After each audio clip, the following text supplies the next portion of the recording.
आर्य ने दर्पण में अपना प्रतिबिंब देखा और उसकी आंखों में आंसू भर आए, क्योंकि वह जानती थी कि आज उसका जीवन हमेशा के लिए बदलने वाला है। उसके पिता के ऊपर करोड़ों का कर्ज था और उसे चुकाने के लिए उसे इस अपमानजनक विवाह के लिए मजबूर किया गया था। सिंघानिया परिवार ने उसे एक वस्तु की तरह खरीदा था और उसे एक ऐसे व्यक्ति से शादी करनी थी जो शहर का सबसे बड़ा शराबी माना जाता था। उसके भारी लहंगे का बोझ उसके दिल पर रखे पत्थर जैसा महसूस हो रहा था, जो उसे धीरे धीरे मानसिक रूप से दबा रहा था। बाहर मंडप में मेहमानों की कानाफूसी साफ सुनी जा सकती थी, जो आर्य की बदकिस्मती पर हंस रहे थे और उसके परिवार की बर्बादी का मजाक उड़ा रहे थे।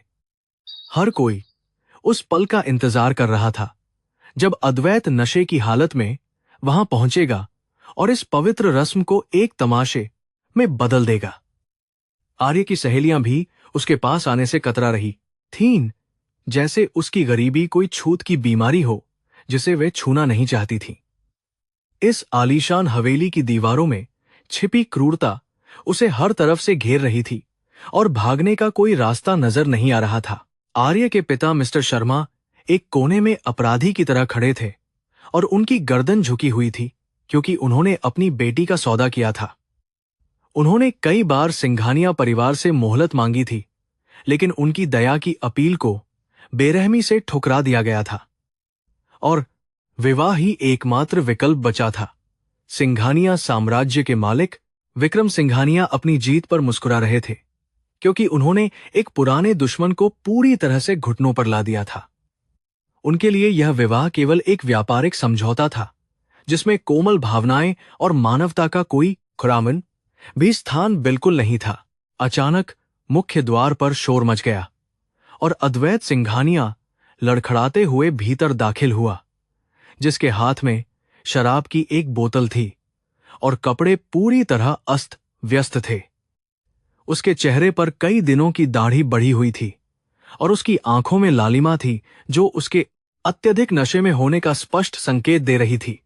पंडित जी ने मंत्र पढ़ना शुरू किया, लेकिन अद्वैत ने एक जोरदार ठहाका लगाया, जिससे पूरा हॉल गूंज उठा और मेहमानों के चेहरे पर घृणा के भाव आ गए।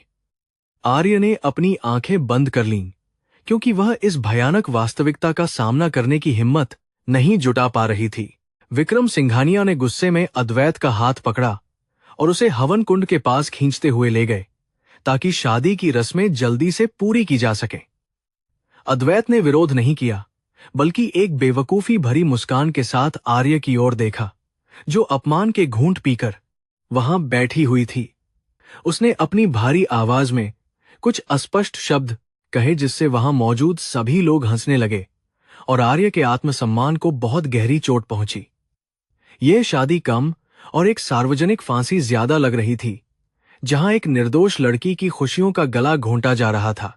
जब फेरे शुरू हुए तो आर्य को महसूस हुआ कि अद्वैत का हाथ, जो उसके हाथ को थामे हुए था, वह उतना अस्थिर नहीं था जितना वह दिखा रहा था।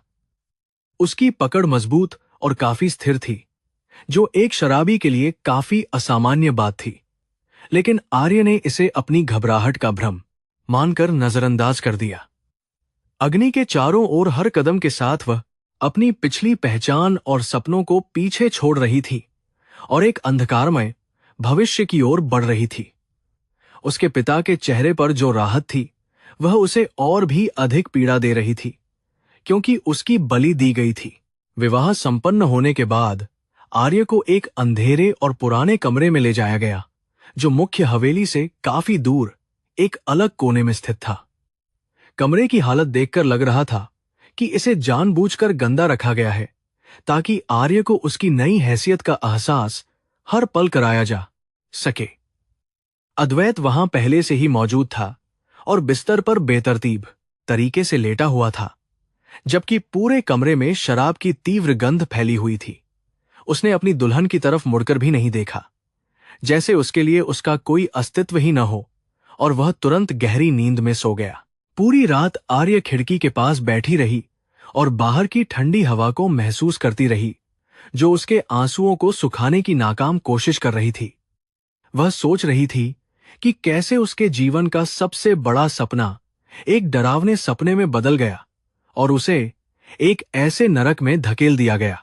क्या यही उसकी नियति थी कि वह एक ऐसे व्यक्ति की सेवा करे जिसे समाज ने पूरी तरह से त्याग दिया है और जो खुद को बर्बाद कर रहा है? सिंघानिया परिवार की औरतों के ताने अभी भी उसके कानों में गूंज रहे थे, जिन्होंने उसे बदकिस्मत और बोझ कहकर पुकारा था। आधी रात के करीब जब पूरा घर सो गया था, तब अद्वैत अचानक बिस्तर से उठकर खड़ा हो गया और उसकी चाल में वह लड़खड़ाहट पूरी तरह गायब थी। उसने अपनी शर्ट के बटन ठीक किए और एक गुप्त अलमारी से एक आधुनिक लैपटॉप निकाला, जिसकी रोशनी उसके चेहरे पर एक अलग ही तेज बिखेर रही थी। आर्य जो सोने का नाटक कर रही थी, उसने अपनी आंखों के कोने से यह सब देखा और वह पूरी तरह से स्तब्ध रह गई। यह वह व्यक्ति नहीं था जिसने मंडप में हंगामा किया था, बल्कि यह कोई और ही था जिसकी आंखों में बुद्धिमत्ता थी। अद्वैत ने अपनी गर्दन घुमाई और उसकी नजर सीधी आर्य पर पड़ी, जो डर के मारे अपनी सांसें रोके हुए उसे देख रही थी और बुरी तरह कांप रही थी। उसने एक धीमी लेकिन बहुत ही प्रभावशाली आवाज में कहा कि अगर उसे अपनी जान प्यारी है तो जो कुछ देखा है उसे तुरंत भूल जाए। उसकी आवाज में एक ऐसी सत्ता और अधिकार था जिसे सुनकर किसी के भी रोंगटे खड़े हो सकते थे, और आर्य को समझ नहीं आया कि वह क्या करे। वह बस चुपचाप लेटी रही, जबकि उसका दिल तेजी से धड़क रहा था और उसके मन में हजारों सवाल उमड़ रहे थे।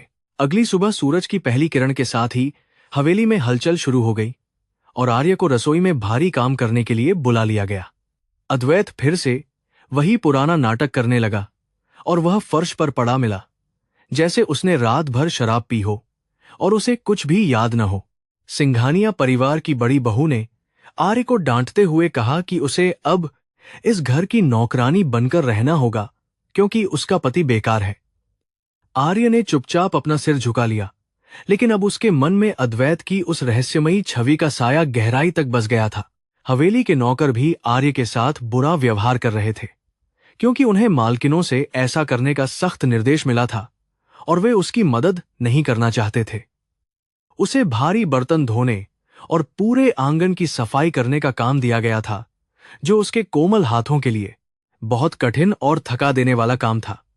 फिर भी उसने एक शब्द नहीं कहा और अपना काम करती रही, क्योंकि उसे पता था कि उसके पिता की सुरक्षा इसी समझौते पर टिकी हुई है। हर अपमान के साथ उसका संकल्प और भी मजबूत होता जा रहा था कि वह इस नरक से बाहर निकलेगी। सफाई करते समय उसे अद्वैत के कोट की जेब से एक छोटा सा कार्ड मिला, जिस पर एक अंतर्राष्ट्रीय बैंक का लोगो बना हुआ था और कुछ कोड लिखे थे। आर्य ने उसे तुरंत छुपा लिया, क्योंकि उसे लगा कि यह अद्वैत के उस रहस्य से जुड़ा हो सकता है जो उसने रात में गलती से देखा था। वह समझने की कोशिश कर रही थी कि एक शराबी के पास इतनी गोपनीय और महत्वपूर्ण चीजें कैसे हो सकती हैं जो आम तौर पर बड़े व्यापारियों के पास होती हैं। उसके मन में संदेह पैदा होने लगा कि क्या अद्वैत जानबूझकर यह सब नाटक कर रहा है। दोपहर के भोजन के समय जब सारा परिवार मेज पर बैठा था, तब आर्य को उनके पीछे खड़े होकर सेवा करने के लिए मजबूर किया गया, जैसे वह गुलाम हो। विक्रम सिंघानिया ने उसके पिता के व्यवसाय की विफलता का मजाक उड़ाया और कहा कि शर्मा परिवार अब उनकी दया पर पलने वाले कुत्तों जैसा हो गया है। अद्वैत ने मेज पर रखी शराब की बोतल उठाई और उसे अपने ऊपर गिरा लिया, जिससे सभी लोग हंसने लगे और आर्य को और भी नीचा दिखाया। उसकी आंखों में चमकने वाली वह पीड़ा अब धीरे धीरे एक शांत क्रोध में बदल रही थी।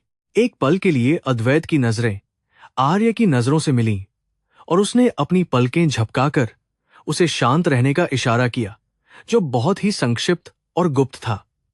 आर्य को महसूस हुआ कि वह इस घर में अकेली नहीं है जो इस परिवार से नफरत करती है, बल्कि उसका पति भी कुछ बड़ा खेल रहा है। वह इस मूक संवाद को समझने की कोशिश कर रही थी और उसे लगा कि शायद अद्वैत उसे कोई संदेश देने की कोशिश कर रहा है।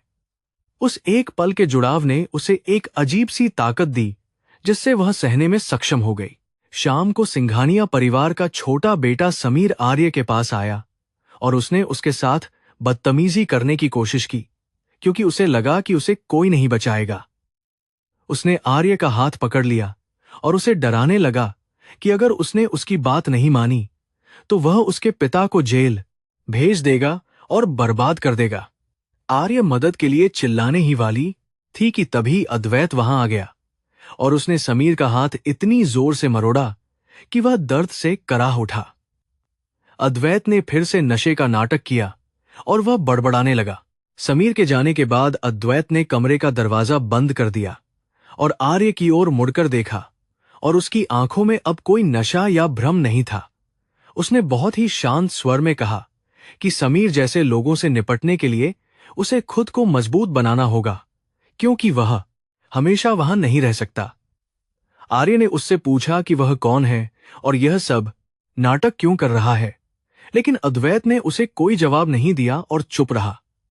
उसने बस इतना कहा कि सही समय आने पर उसे सब पता चल जाएगा। अगले कुछ दिनों में आर्य ने देखा कि अद्वैत अक्सर अपने लैपटॉप पर कुछ जटिल ग्राफ और डेटा का विश्लेषण करता रहता है, जो शेयर बाजार से संबंधित थे। वह समझ गई कि वह गुप्त रूप से वित्तीय दुनिया में कुछ बड़ा कर रहा है और सिंघानिया परिवार के पतन की योजना बना रहा है, जो बहुत गहरी है। आर्य ने चुपचाप उसकी मदद करने का फैसला किया और वह उसे वे जानकारियां देने लगी जो वह हवेली में दूसरों की बातें सुनकर इकट्ठा करती थी। उनके बीच एक अनकहा गठबंधन बनने लगा था। विक्रम सिंघानिया को धीरे धीरे अद्वैत के व्यवहार पर शक होने लगा था, क्योंकि वह कभी कभी बहुत ही तार्किक बातें कर देता था जो उसके नशे की हालत के खिलाफ थीं। उन्होंने अद्वैत पर नजर रखने के लिए अपने वफादार गार्डों को तैनात कर दिया और उसे घर से बाहर जाने पर भी पाबंदी लगा दी, ताकि वह कुछ न करे। आर्य ने खतरे को भांप लिया और उसने अद्वैत को आगाह किया कि वे लोग उसे फंसाने की साजिश रच रहे हैं और उसे सावधान रहना होगा। अद्वैत ने केवल एक मुस्कान दी। एक रात आर्य ने देखा कि अद्वैत हवेली के बेसमेंट में एक गुप्त दरवाजे के माध्यम से कहीं जा रहा है और उसने उसका पीछा करने का साहसी निर्णय लिया। नीचे एक बहुत ही आधुनिक नियंत्रण कक्ष था, जहां कई स्क्रीनें लगी हुई थीं और वहां से पूरी दुनिया के शेयर बाजारों की हलचल पर नजर रखी जा रही थी। वहां अद्वैत अपने कुछ वफादार आदमियों के साथ बैठा था, जो उसे सर कहकर संबोधित कर रहे थे और उसे रिपोर्ट दे रहे थे जो बहुत चौंकाने वाली थी। आर्य यह देखकर दंग रह गई। अद्वैत ने आर्य को देख लिया और उसे अंदर बुलाया, जहां उसने उसे अपनी असली पहचान और अपने माता पिता के साथ हुए धोखे की पूरी कहानी विस्तार से सुनाई। उसने बताया कि कैसे सिंघानिया परिवार ने उसके पिता की हत्या की थी और उसकी संपत्ति को हड़प लिया था, और अब वह अपना सब कुछ वापस लेने आया है। उसने आर्य से वादा किया कि वह न केवल अपने परिवार का बदला लेगा, बल्कि उसके पिता का कर्ज भी चुका देगा और उन्हें सम्मान वापस दिलाएगा। आर्य ने महसूस किया, उस रात के बाद आर्य के मन से सारा डर गायब हो गया और उसकी जगह एक नई उम्मीद और जोश ने ले ली, क्योंकि उसे अब अपना लक्ष्य मिल गया था। उसने अद्वैत के साथ मिलकर काम करना शुरू किया और वह उसकी सबसे बड़ी ताकत और राजधार बन गई, जो इस कठिन यात्रा में उसके साथ खड़ी थी। हवेली के लोग अभी भी उसे प्रताड़ित कर रहे थे, लेकिन अब उनके शब्दों में वह शक्ति नहीं थी जो उसे तोड़ सके, क्योंकि उसे सत्य का पता था। पुरानी हवेली का वह पिछला हिस्सा, जहां आर्य और अद्वैत को रहने के लिए जगह दी गई थी, धूल और जालों से भरा हुआ था। यहां की दीवारों से सीलन की गंध आती थी और खिड़कियों के शीशे टूटे हुए थे, जो बाहर की सर्द हवा को सीधे अंदर आने देते थे। सिंघानिया परिवार ने जानबूझकर इस जगह का चुनाव किया था, ताकि वे अद्वैत की कथित बर्बादी और आर्य की बेबसी का हर पल तमाशा देख सकें। आर्य ने एक फटे हुए कपड़े से लकड़ी की उस पुरानी मेज को साफ करने की कोशिश की, जो दीमकों द्वारा धीरे धीरे खाई जा रही थी। उसके हाथ काम करते करते थक चुके थे और उंगलियों के पोरों में अब दर्द होने लगा था, लेकिन उसका मन कहीं और ही भटक रहा था। पिछली रात अद्वैत का वह बदला हुआ रूप उसकी आंखों के सामने बार बार घूम रहा था, जिसने उसके भीतर एक अजीब सी खलबली मचा दी थी। वह सोच रही थी कि क्या अद्वैत वास्तव में एक रक्षक है, या वह भी किसी बड़े और खतरनाक खेल का हिस्सा मात्र है जिसे वह समझ नहीं पा रही। उसने खिड़की के बाहर देखा, जहां आलीशान बगीचे में रंग बिरंगे फूल खिले थे, जो उसकी वर्तमान स्थिति से बिल्कुल विपरीत थे। तभी कमरे का दरवाजा जोर से खुला और माया सिंघानिया, जो विक्रम की पत्नी थी, अपने हाथ में कुछ गंदे कपड़ों का ढेर लेकर अंदर दाखिल हुई। उसके चेहरे पर घृणा और अहंकार का ऐसा भाव था जैसे वह किसी इंसान से नहीं बल्कि किसी तुच्छ वस्तु से बात कर रही हो। उसने वे कपड़े फर्श पर फेंक दिए और आर्य को आदेश दिया कि वह इन्हें आज शाम तक धोकर सुखा दे, वरना उसे रात का खाना नहीं मिलेगा। माया की तीखी आवाज कमरे की शांति को छीन रही थी और आर्य को अपनी औकात याद दिला रही थी। आर्य ने चुपचाप कपड़ों को उठाया और कुछ कहने की कोशिश की, लेकिन माया ने उसे बीच में ही टोकते हुए एक जोरदार तमाचा जड़ दिया, जिससे वह दीवार से जा टकराई। माया ने चिल्लाते हुए कहा कि एक भिखारी की बेटी को जुबान लड़ाने का कोई हक नहीं है और उसे अपनी सीमा में रहना चाहिए। अद्वैत, जो पास ही के सोफे पर नशे का नाटक कर रहा था, के हाथ की मुट्ठियां कुछ पलों के लिए कस गईं, लेकिन उसने खुद को बहुत मुश्किल से नियंत्रित किया। उसने अपनी आंखें नहीं खोली ताकि उसका रहस्य पूरी तरह सुरक्षित रहे और खेल बिगड़े नहीं। माया के जाने के बाद कमरे में सन्नाटा छा गया और केवल आर्य की सिसकियों की आवाज सुनाई दे रही थी, जो उसने बड़ी मुश्किल से दबा रखी थी। उसने अपनी गाल पर हाथ रखा, जहां जलन हो रही थी, और उसकी आंखों में आंसू की जगह अब प्रतिशोध की एक चिंगारी ने ले ली थी। वह कमजोर लड़की नहीं रहना चाहती थी जिसे हर कोई अपनी मर्जी से कुचल सके, और उसे अब कुछ बड़ा करना ही था। उसने अद्वैत की ओर देखा और महसूस किया कि वह चुपचाप उसे देख रहा था।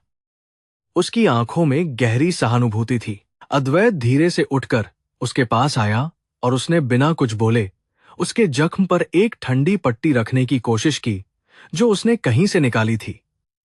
उसकी स्पर्श में एक ऐसी कोमलता थी जो आर्य ने इस घर में आने के बाद से पहले कभी महसूस नहीं की थी, और वह थोड़ी सहम गई।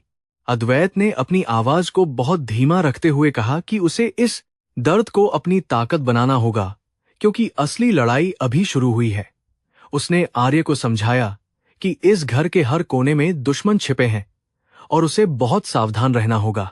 दोपहर के समय जब हवेली में मेहमान आने लगे, तो आर्य को मुख्य हॉल में बुलाया गया ताकि वह वहां आने वाले रईस लोगों के जूते साफ कर सके।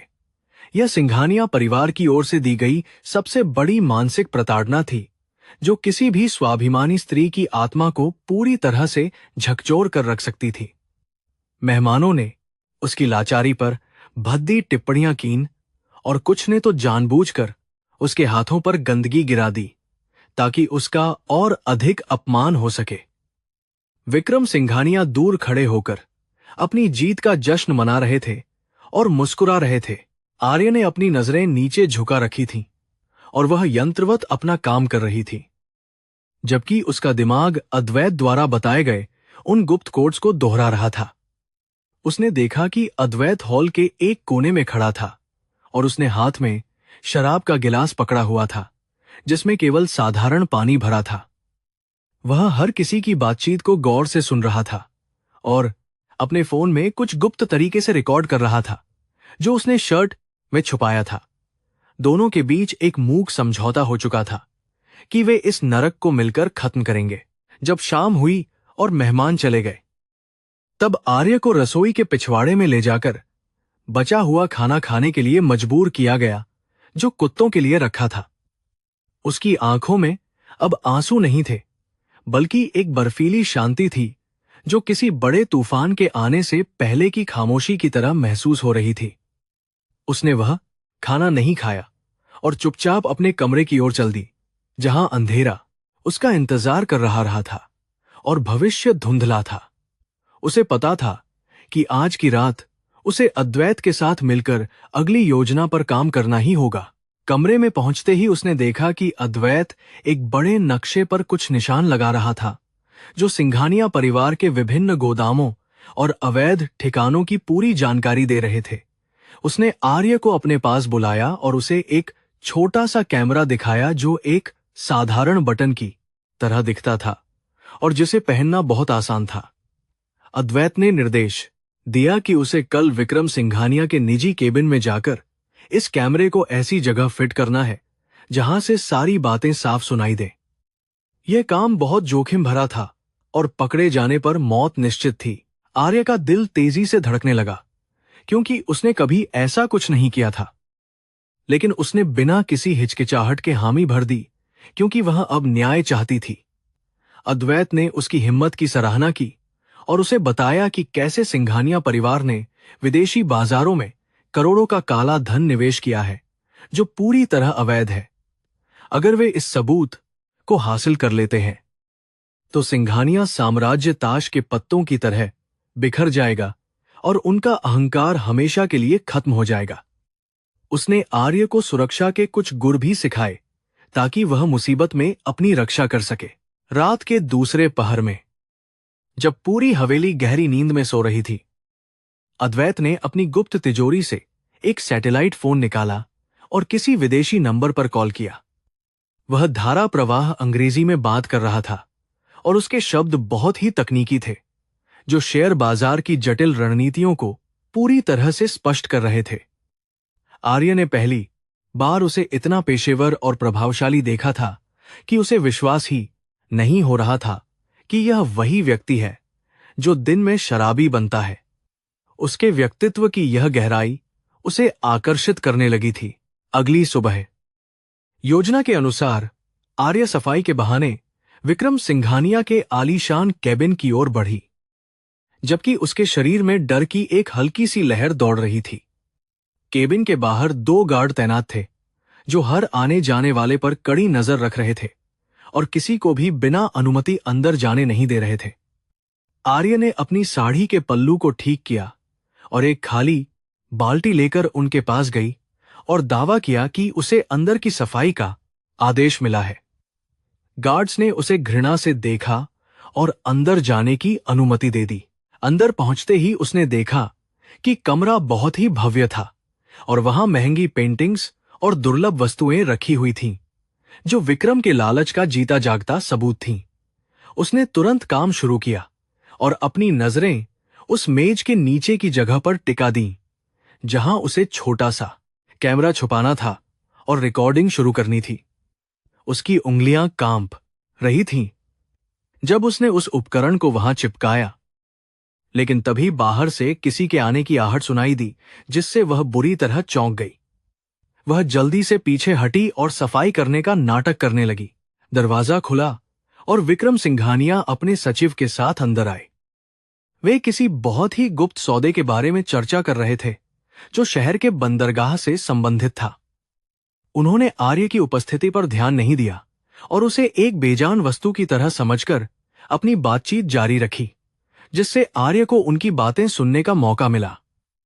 वे किसी प्रोजेक्ट एक्स के बारे में बात कर रहे थे, जिसमें वे नकली दवाओं का व्यापार करने की योजना बना रहे थे, जो बहुत खतरनाक था। आर्य ने महसूस किया कि यह जानकारी अद्वैत के लिए बहुत ही कीमती साबित होगी। जब वह केबिन से बाहर निकली तो उसे लगा कि उसका दम घुट रहा है और वह जल्दी से अपने पुराने कमरे की ओर भागी, जहां अद्वैत उसका बेसब्री से इंतजार कर रहा था।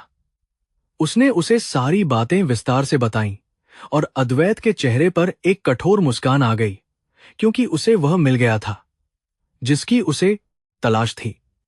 उसने कहा कि अब समय आ गया है कि सिंघानिया परिवार को उनकी असली औकात दिखाई जाए और उन्हें उनकी ही बिछाई बिसात पर मात दी जाए। आर्य को लगा कि वह इस महान मिशन का एक महत्वपूर्ण हिस्सा बन गई है। कुछ घंटों बाद अद्वैत ने अपने लैपटॉप पर उस रिकॉर्डिंग को सुना और उसे कुछ ऐसे दस्तावेज मिले जो विक्रम को सीधे तौर पर कई बड़े अपराधों से जोड़ते थे। उसने आर्य को बताया कि उन्हें अब एक और कदम उठाना होगा, और वह है उन गवाहों को ढूंढना जिन्हें सिंघानिया परिवार ने डरा धमकाकर चुप करा दिया था। आर्य ने सुझाव दिया कि वह उन नौकरों से बात कर सकती है जो सालों से इस हवेली में काम कर रहे हैं और जिनके पास बहुत से राज दफन हैं। उनके बीच का आपसी विश्वास अब एक मजबूत बंधन में बदलता जा रहा था। दिन ढलते ढलते हवेली में तनाव का माहौल बढ़ने लगा, क्योंकि विक्रम को महसूस होने लगा था कि उनकी योजनाओं में कहीं न कहीं से कोई बड़ी गड़बड़ी हो रही है। उनके शेयर अचानक गिरने लगे थे और कुछ बड़े निवेशकों ने अपना पैसा वापस निकालने की धमकी दी थी, जिससे वे बहुत घबरा गए थे। वे नहीं जानते थे कि यह सब उनके अपने ही घर के उस कोने से संचालित हो रहा है जिसे वे कूड़ेदान समझते थे। अद्वैत की चालें इतनी सटीक थीं कि दुश्मन को पता ही नहीं चला कि वार कहां से हुआ। अद्वैत ने आर्य का हाथ थामकर उसे आश्वासन दिया कि चाहे कुछ भी हो जाए, वह उसे कभी आंच नहीं आने देगा और उसे हमेशा सुरक्षित रखेगा। उसकी आवाज में जो ईमानदारी थी, उसने आर्य के दिल को छू लिया और उसे एहसास हुआ कि इस नफरत भरे माहौल में भी प्यार पनप सकता है। वह अब केवल अपने पिता के कर्ज के लिए नहीं, बल्कि अद्वैत के न्याय के लिए भी लड़ने को तैयार थी, क्योंकि वे दोनों एक ही सिक्के के दो पहलू थे। उनकी यह यात्रा अब एक निर्णायक मोड़ पर पहुंचने वाली थी, जहां सब कुछ दांव पर था। रात के सन्नाटे में दोनों ने मिलकर अगले दिन की रणनीति तैयार की, जिसमें उन्हें शहर के एक बड़े उद्योगपति से मिलना था, जो सिंघानिया परिवार का पुराना प्रतिद्वंद्वी था। अद्वैत को अपनी पहचान उजागर किए बिना उसे अपने साथ मिलाना था, ताकि वे मिलकर अंतिम हमला कर सकें और दुश्मन को जड़ से उखाड़ फेंक सके। आर्य ने उसे अपनी पूरी निष्ठा का वचन दिया और उसकी आंखों में अब एक योद्धा जैसी चमक थी, जो किसी भी चुनौती का सामना करने को तैयार थी। उनका यह गुप्त मिशन अब सफलता की ओर बढ़ रहा था, लेकिन तभी अचानक कमरे की बत्तियां बुझ गईं और बाहर भारी जूतों की आवाजें सुनाई दी, जिससे वे दोनों सतर्क हो गए और अंधेरे में एक दूसरे का हाथ पकड़ लिया। ऐसा लग रहा था कि किसी ने उनके ठिकाने का पता लगा लिया है और वे उन्हें पकड़ने के लिए पूरी तरह तैयार होकर वहां पहुंच चुके हैं। अद्वैत ने अपनी गन निकाली और आर्य को अपने पीछे छुपा लिया। उसकी आंखों में अब वह खूंखार शिकारी वाला भाव था, जो अपने शिकार पर झपटने वाला था। कमरे का वातावरण अचानक बहुत भारी और तनावपूर्ण हो गया। बाहर से समीर सिंघानिया की आवाज आई, जो नशे में चिल्ला रहा था, और उसने दरवाजा तोड़ने की कोशिश की, क्योंकि उसे अद्वैत पर शक होने लगा था। अद्वैत ने तुरंत अपना लैपटॉप और सभी उपकरण एक गुप्त अलमारी में डाल दिए और फिर से फर्श पर गिरकर शराब की बोतल खोल ली, ताकि वह शराबी दिख सके। आर्य ने अपनी साड़ी को थोड़ा अस्त व्यस्त किया और कोने में दुबक कर बैठ गई, जैसे वह बहुत डरी हुई हो और रो रही हो। जब समीर ने दरवाजा खोला तो उसे वही पुराना नजारा देखने को मिला, जिससे वह संतुष्ट हो गया। समीर के जाने के बाद कमरे में एक भारी सन्नाटा छा गया और आर्य ने अपनी धड़कनों को धीरे धीरे सामान्य होते महसूस किया। अद्वैत कुछ मिनटों तक उसी शराबी अवस्था में फर्श पर पड़ा रहा, ताकि यह सुनिश्चित हो सके कि कोई और जासूसी तो नहीं कर रहा है। उसकी सतर्कता और सावधानी ने आर्य को यह एहसास कराया कि वे कितनी खतरनाक आग के साथ खेल रहे हैं, जहां एक छोटी सी गलती भी उनकी जान ले सकती थी। हवा में अभी भी तनाव की गंध मौजूद थी, जो भविष्य के संकटों का संकेत दे रही थी, और अंधेरा गहरा था। अद्वैत धीरे से खड़ा हुआ और उसकी आंखों में अब वह पुरानी शीतलता वापस आ गई थी, जो किसी कुशल शिकारी की पहचान होती है। उसने तुरंत अपना लैपटॉप निकाला और उन डेटा फाइलों को खंगालना शुरू किया, जो सिंघानिया साम्राज्य की आर्थिक गिरावट को विस्तार से दर्शा रही थी। आर्य ने देखा कि उसकी उंगलियां कीबोर्ड पर बिजली की गति से चल रही थीं और वह बहुत ही जटिल ग्राफिक्स का बारीकी से अध्ययन कर रहा था। उसके चेहरे पर एक फीकी मुस्कान आई, क्योंकि उसकी योजना अब अपना असर दिखाने लगी थी और दुश्मन चारों तरफ से घिर रहा था। अगली सुबह जब सूरज की किरणें हवेली की खिड़कियों से टकराईं, तो पूरा घर एक अजीब सी बेचैनी की चपेट में नजर आ रहा था।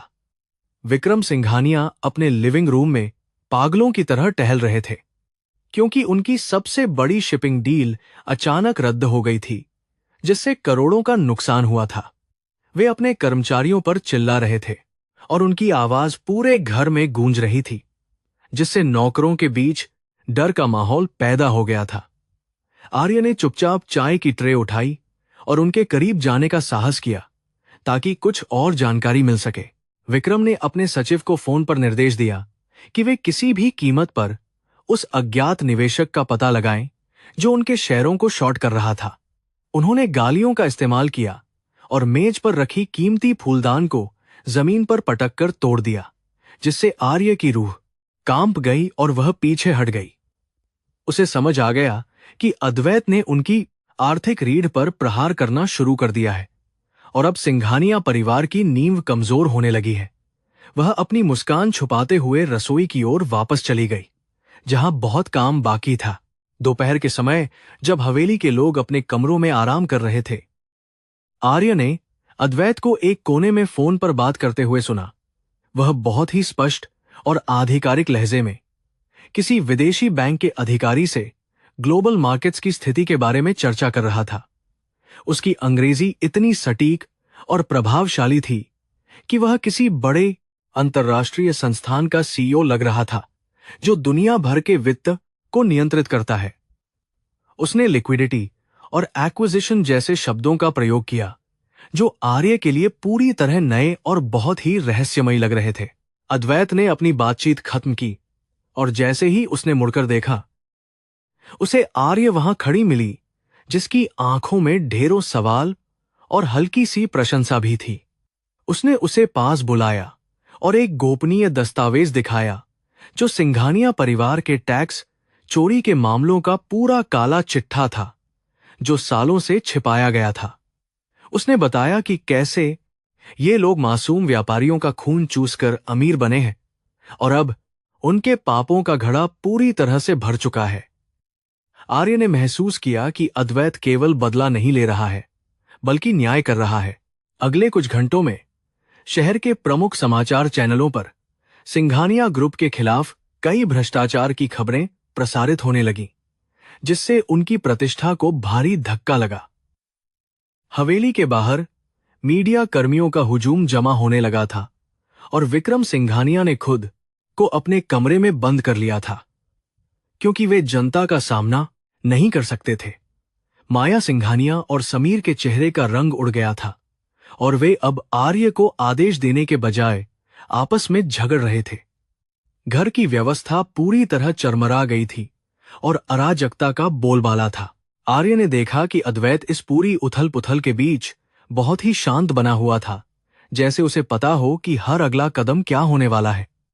उसने आर्य को निर्देश दिया कि वह गुप्त रूप से विक्रम के बेडरूम से वह काली डायरी निकाल लाए, जिसमें सभी राजनेताओं के नाम और उनके साथ किए गए सौदे दर्ज थे। यह काम पिछले काम से भी ज्यादा खतरनाक था, क्योंकि विक्रम अब एक घायल शेर की तरह व्यवहार कर रहे थे, जो किसी पर भी हमला कर सकता था। आर्य ने अपना सिर हिलाया और उस मिशन के लिए निकल पड़ी। जब वह विक्रम के कमरे के पास पहुंची, तो उसने देखा कि वे शराब की बोतल हाथ में लिए अपनी पुरानी तस्वीरों को देख रहे थे और बड़बड़ा रहे थे। उनकी हालत देखकर दया भी आती थी, लेकिन फिर आर्य को अपने पिता की बेबसी और अपना अपमान याद आया, जिसने उसके दिल को पत्थर बना दिया। वह रेंगते हुए मेज के पास पहुंची और बड़ी सावधानी से उस डायरी को अपने कपड़ों में छुपा लिया, जबकि विक्रम का ध्यान कहीं और था। उसका दिल जोर जोर से धड़क रहा था, लेकिन उसने अपनी हिम्मत नहीं हारी और बाहर आ गई। कमरे में लौटकर उसने वह डायरी अद्वैत को सौंप दी, जिसने उसे देखते ही एक गहरी सांस ली और आर्य का माथा चूम लिया, जो एक अनपेक्षित लेकिन सुखद एहसास था। अद्वैत ने कहा कि यह डायरी उनकी जीत की सबसे बड़ी चाबी है और अब सिंघानिया परिवार को बचाने वाला दुनिया में कोई भी ताकत नहीं बची है। उसने आर्य से वादा किया कि बहुत जल्द वे इस जेल जैसी हवेली से हमेशा के लिए बाहर निकल जाएंगे और एक नई जिंदगी शुरू करेंगे। आर्य की आंखों में पहली बार खुशी के सच्चे आंसू छलक आए थे। शाम को पुलिस की एक टीम हवेली पर पहुंची और उन्होंने कुछ प्रारंभिक पूछताछ की, जिससे घर के सदस्यों के बीच और भी अधिक दहशत फैल गई और वे डरने लगे। विक्रम ने अपने वकीलों को बुलाया, लेकिन कानून का शिकंजा इतना मजबूत था कि कोई भी रास्ता नजर नहीं आ रहा था जो उन्हें इस संकट से बचा सके। अद्वैत ने फिर से अपनी पुरानी एक्टिंग शुरू कर दी और वह पुलिस के सामने पागलों की तरह हंसने लगा, जिससे वे उसे एक बीमार व्यक्ति मानकर छोड़ दी। उसकी बुद्धिमत्ता वाकई में बहुत ही अद्भुत और प्रभावशाली थी। आर्य ने रसोई में काम करते समय समीर को अपनी मां से यह कहते हुए सुना कि उन्हें अपनी कुछ बेनामी संपत्तियां बेचकर देश छोड़कर भाग जाना चाहिए। वे अब अपनी हार स्वीकार कर चुके थे और केवल अपनी जान बचाने की कोशिश कर रहे थे, ताकि वे कानून की पकड़ से दूर रह सकें और आजाद रह सकें। आर्य ने तुरंत यह जानकारी अद्वैत को दी, जिसने एक और फोन कॉल किया ताकि हवाई अड्डों पर उनकी निगरानी बढ़ा दी जाए और वे भाग न सके। अब वे पूरी तरह से इस जाल में फंस चुके थे। जैसे जैसे रात हुई, हवेली में बिजली की कटौती कर दी गई, क्योंकि उनके बिलों का भुगतान नहीं हुआ था और चारों तरफ केवल मोमबत्तियों की रोशनी रह गई थी। अंधेरे में डूबी वह हवेली अब किसी डरावने खंडहर जैसी लग रही थी, जहां कभी वैभव और विलासिता का वास था, लेकिन अब केवल पछतावा था। अद्वैत और आर्य एक साथ बैठे थे और खिड़की से बाहर चमकते सितारों को देख रहे थे, जो एक बेहतर कल का वादा कर रहे थे। उनके बीच का रिश्ता अब केवल एक समझौते से कहीं बढ़कर एक अटूट विश्वास बन गया था। अद्वैत ने आर्य को बताया कि उसका असली नाम अद्वैत खन्ना है और वह कभी इस शहर के सबसे प्रतिष्ठित व्यापारिक परिवार का इकलौता वारिस हुआ करता था, जिसे धोखा दिया गया। विक्रम सिंघानिया ने उसके पिता को एक झूठे केस में फंसाकर जेल भेज दिया था, जहां उनकी मृत्यु हो गई और उसकी मां ने सदमे में दम तोड़ दिया। वह अपनी पहचान बदलकर वर्षों तक इस मौके का इंतजार कर रहा था, ताकि वह अपनी विरासत को वापस पा सके और उन दोषियों को दंड दे सके। उसकी कहानी सुनकर आर्य का दिल भर आया और उसने उसका हाथ पकड़ लिया। आर्य ने महसूस किया कि अद्वैत ने जो कुछ भी सहा है, वह उसकी अपनी पीड़ा से कहीं ज्यादा गहरा और भयानक था, लेकिन उसने हार नहीं मानी और डटा रहा।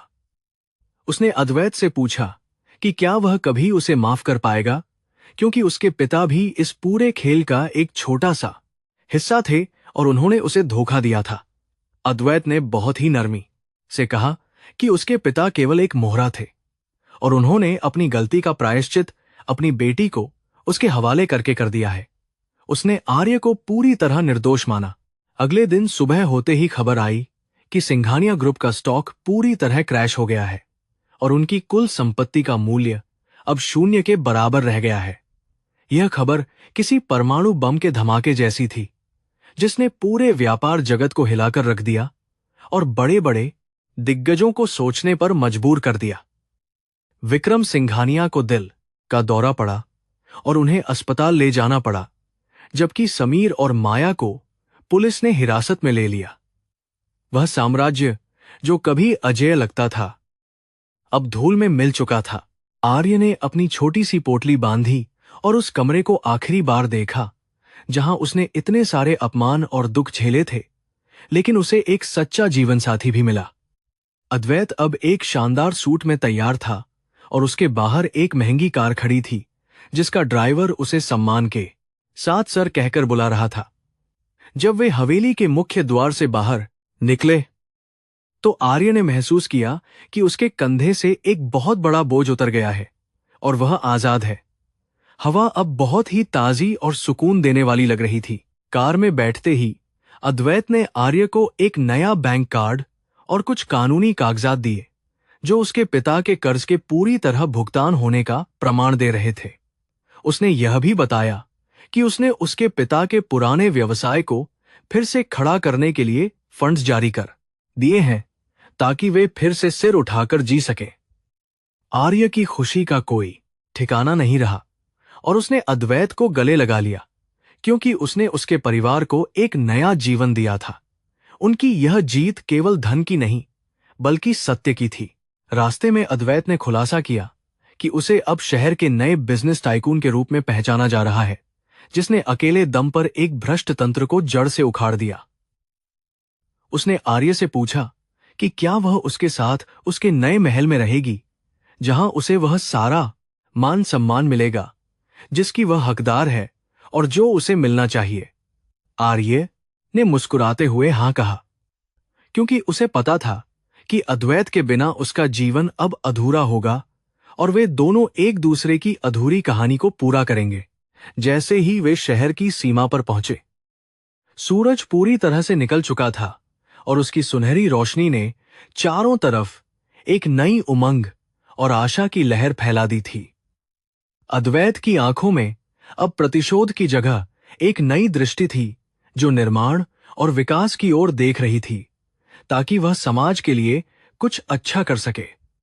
आर्य उसके कंधे पर अपना सिर रखकर भविष्य के सुनहरे सपनों में खो गई, जो अब हकीकत बनने वाले थे और बहुत सुंदर थे। उनकी कहानी का यह अध्याय अब एक सुखद मोड़ पर खत्म हो रहा था। शहर के सबसे आलीशान होटल द इंपीरियल में एक भव्य रात्रिभोज का आयोजन किया गया था, जिसमें देश के सभी बड़े उद्योगपति और राजनेता शामिल हुए थे। सिंघानिया परिवार ने अपनी गिरती हुई साख को बचाने के लिए यह आखिरी दांव खेला था, ताकि वे दुनिया को दिखा सकें कि वे अभी भी व्यापारिक दुनिया में शक्तिशाली हैं। विक्रम सिंघानिया ने अपनी बीमारी का बहाना छोड़ दिया था और एक कृत्रिम मुस्कान के साथ मेहमानों का स्वागत कर रहे थे, ताकि उनके बैंक खाते की सच्चाई कोई न जान सके। हर कोने में ताजे फूलों की खुशबू और महंगे इत्र की महक फैली हुई थी, जो कड़वे सच को छिपा रही थी। आर्य को इस कार्यक्रम में एक साधारण परिचारिका की तरह कपड़े पहनाकर लाया गया था, ताकि उसे सबके सामने सार्वजनिक रूप से और भी अधिक नीचा दिखाया जा सके। माया सिंघानिया ने उसे सख्त चेतावनी दी थी कि अगर उसने किसी से भी बात करने या अपनी पहचान बताने की कोशिश की, तो उसके पिता की जान को खतरा हो सकता है।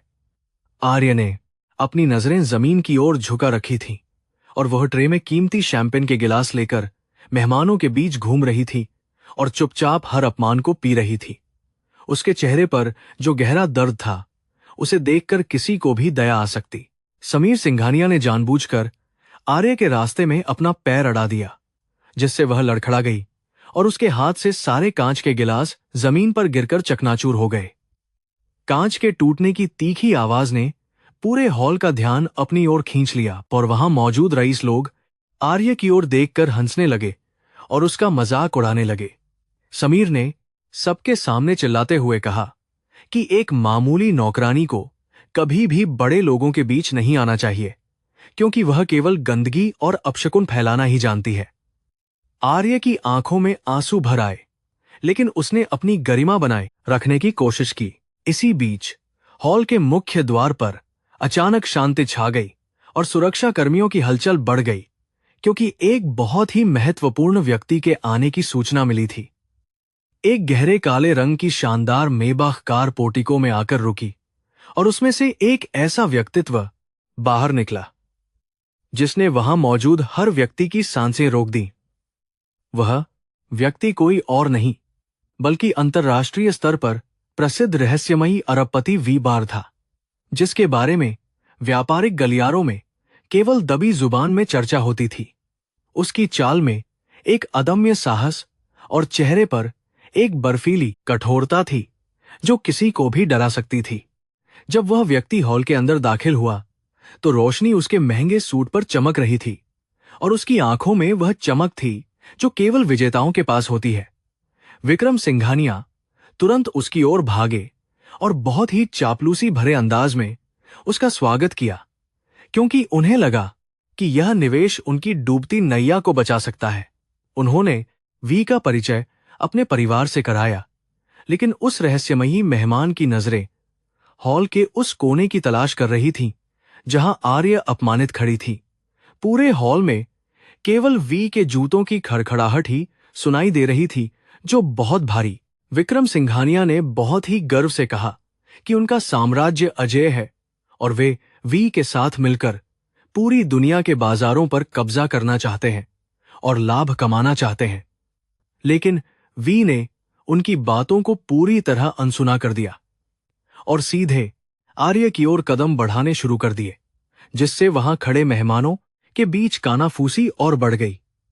आर्य ने जब अपनी आंखें ऊपर उठाईं तो वह पूरी तरह से स्तब्ध रह गई, क्योंकि वी का चेहरा उसे बहुत ही जाना पहचाना और अपना सा महसूस हो रहा था। उसे अपनी आंखों पर विश्वास नहीं हो रहा था। वी ने आर्य के सामने पहुंचकर अपना हाथ आगे बढ़ाया और उसके हाथ से वह गंदी ट्रे छीनकर दूर फेंक दी, जिससे पूरे हॉल में फिर से सन्नाटा पसर गया और लोग चौंक गए। उसने बहुत ही शांत लेकिन प्रभावशाली आवाज में कहा कि जिस स्त्री को सिंघानिया परिवार ने अपमानित किया है, वह वास्तव में इस दुनिया की सबसे शक्तिशाली महिला बनने वाली है। उसने अपना मुखौटा या कहें कि अपनी पुरानी पहचान का वह आखिरी पर्दा हटा दिया और अद्वैत खन्ना के रूप में खुद को सबके सामने उजागर कर दिया। यह सच किसी वज्रपात जैसा था। विक्रम सिंघानिया के हाथ से शराब का गिलास गिर गया और उनका चेहरा सफेद पड़ गया, क्योंकि उन्होंने कभी सपने में भी नहीं सोचा था कि वह शराबी अद्वैत ही वी हो सकता है। माया सिंघानिया और समीर के होश उड़ गए थे और वे अपनी जगह पर पत्थर की मूर्ति की तरह जम गए थे, क्योंकि उनकी बर्बादी का समय अब आ गया था। अद्वैत ने आर्य का हाथ पकड़ लिया और उसे अपने पास खींच लिया, जैसे वह पूरी दुनिया को बता रहा हो कि अब वह उसकी सुरक्षा में है। अद्वैत का व्यक्तित्व अब पूरी तरह बदल चुका था।